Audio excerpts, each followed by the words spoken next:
اللہ کا حکم ہوا، جنت سے اتر جاؤ، تم آپس میں ایک دوسرے کے دشمن ہوگے اور تمہارے واسطے زمین میں رہنے کی جگہ ہے اور ایک وقت تک نفع حاصل کرنا ہے۔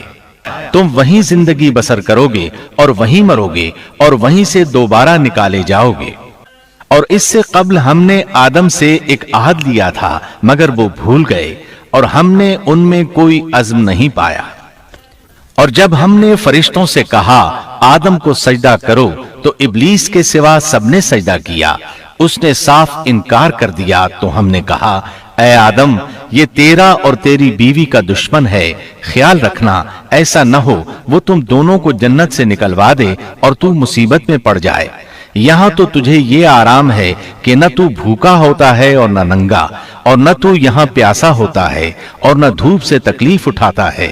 لیکن شیطان نے اسے وسوسے میں ڈال دیا، کہنے لگا میں آپ کو دائمی زندگی کے درخت اور وہ بادشاہت بتلاؤں جو کبھی پرانی نہ ہو۔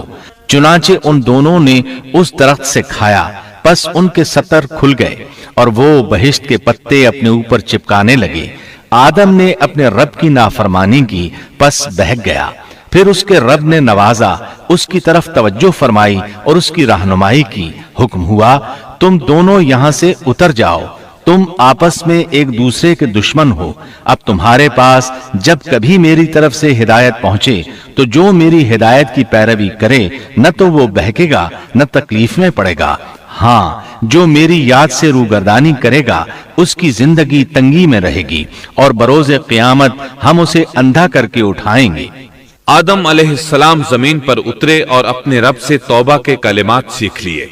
وہ کلمات یہ ہیں: ربنا ظلمنا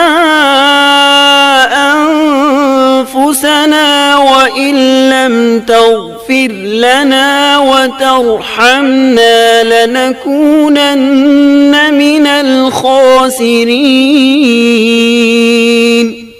اے ہمارے رب، ہم نے اپنا نقصان کیا اور اگر تو نے ہم پر مغفرت و رحمت نہ فرمائی تو ہم خسارہ اٹھانے والوں میں سے ہو جائیں گے۔ آدم علیہ السلام زمین پر اترے اور ان کے ساتھ حوا علیہ السلام بھی اتری اور ان کے ساتھ ہی ابلیس کو بھی اتارا گیا۔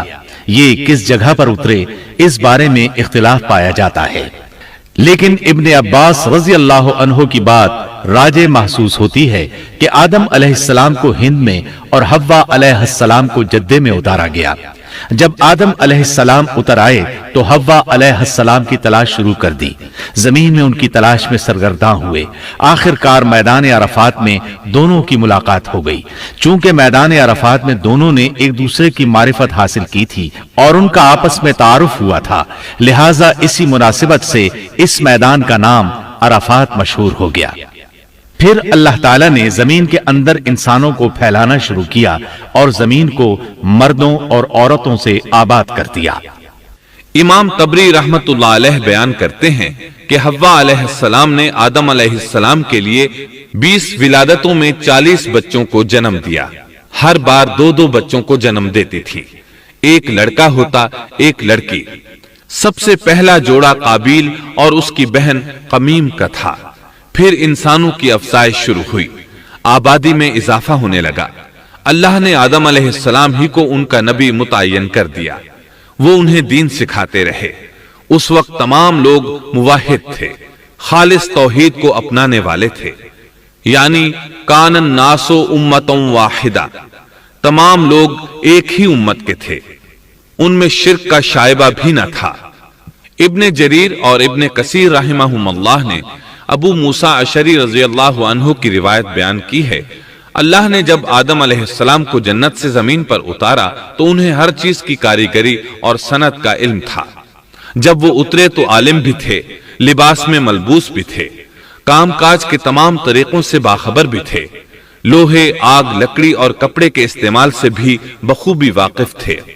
ہمارے برعکس وہ ان کاموں کو اپنی ابتدا ہی سے جان چکے تھے، کیونکہ ہم سب لوگوں کا حال یہ ہے کہ جب تک سکھایا نہ جائے ہمیں کچھ نہیں آتا۔ آج کے دور میں بعض افریقی قبائل کے افراد وحشیانہ اور غیر مہذب زندگی گزارتے ہیں۔ علماء کا کہنا ہے کہ یہ لوگ زمین پر رہنے والوں میں سے گمراہ ترین انسان ہیں۔ انہوں نے